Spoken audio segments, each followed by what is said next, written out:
Donald Trump Ukraine যুদ্ধের অবসানে একটি শান্তি পরিকল্পনার রূপরেখা প্রকাশ করেছেন। এই পরিকল্পনাটি কিয়েভ এবং মস্কোর মধ্যে চলমান সংঘাত নিরসনে একটি নতুন কূটনৈতিক পথ খোলার চেষ্টা হিসেবে দেখা হচ্ছে।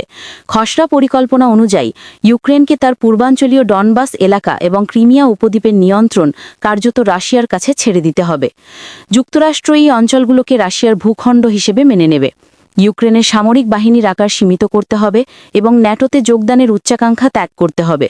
ন্যাটো ভবিষ্যতে ইউক্রেনকে সদস্য হিসেবে গ্রহণ করবে না বলে সংবিধানে অন্তর্ভুক্ত করতে হবে। ইউক্রেন যুদ্ধ বন্ধ করতে সম্মত হলে দেশটির পুনর্গঠনের জন্য জব্দকৃত রুশ সম্পদ ব্যবহার করা হবে। ইউক্রেনের প্রেসিডেন্ট ভলোদিমির জেলেনস্কি এই প্রস্তাবকে ঐতিহাসিক মুহূর্তের কঠিনতম পছন্দ হিসেবে বর্ণনা করেছেন, কারণ এর মাধ্যমে ইউক্রেনকে হয় মর্যাদা হারাতে হবে, নয়তো যুক্তরাষ্ট্রের সমর্থন হারানোর ঝুঁকিতে পড়তে হবে। অন্যদিকে রাশিয়ার প্রেসিডেন্ট ভ্লাদিমির পুতিন বলেছেন, এই পরিকল্পনা একটি স্থায়ী শান্তির ভিত্তি হতে পারে। ইউরোপীয় মিত্ররা এই প্রস্তাবের বিরুদ্ধে অবস্থান নিয়েছে এবং এটিকে রাশিয়ার কাছে আত্মসমর্পণের শামিল বলে নিন্দা করেছে। মার্কিন কর্মকর্তারা বর্তমানে এই প্রস্তাব নিয়ে ইউক্রেনীয় এবং ইউরোপীয় কর্মকর্তাদের সাথে আলোচনা করছেন। প্রেসিডেন্ট ট্রাম্প জানিয়েছেন, এটি তার চূড়ান্ত প্রস্তাব নয় এবং আলোচনার মাধ্যমে এতে পরিবর্তন আনা সম্ভব। ট্রাম্পের এই পরিকল্পনা বিভিন্ন মহল থেকে মিশ্র প্রতিক্রিয়া পেয়েছে।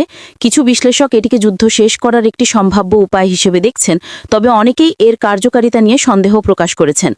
ইউক্রেন স্পষ্ট করে বলেছে যে তারা কোনো শান্তি চুক্তি তখনই বিবেচনা করবে যখন রাশিয়ার সেনারা তাদের ভূখণ্ড থেকে সম্পূর্ণভাবে প্রত্যাহার করবে। অন্যদিকে রাশিয়া বলেছে যে তারা আলোচনার জন্য প্রস্তুত, তবে ইউক্রেনের বর্তমান ভূগঠনগত বাস্তবতাকে স্বীকৃতি দিতে হবে। ইউরোপীয় মিত্ররাও এই পরিকল্পনা নিয়ে সতর্কতা প্রকাশ করেছে। তারা মনে করে রাশিয়ার আগ্রাসনের মুখে ইউক্রেনের সার্বভৌমত্ব এবং আঞ্চলিক অখণ্ডতার প্রতি সমর্থন বজায় রাখা উচিত।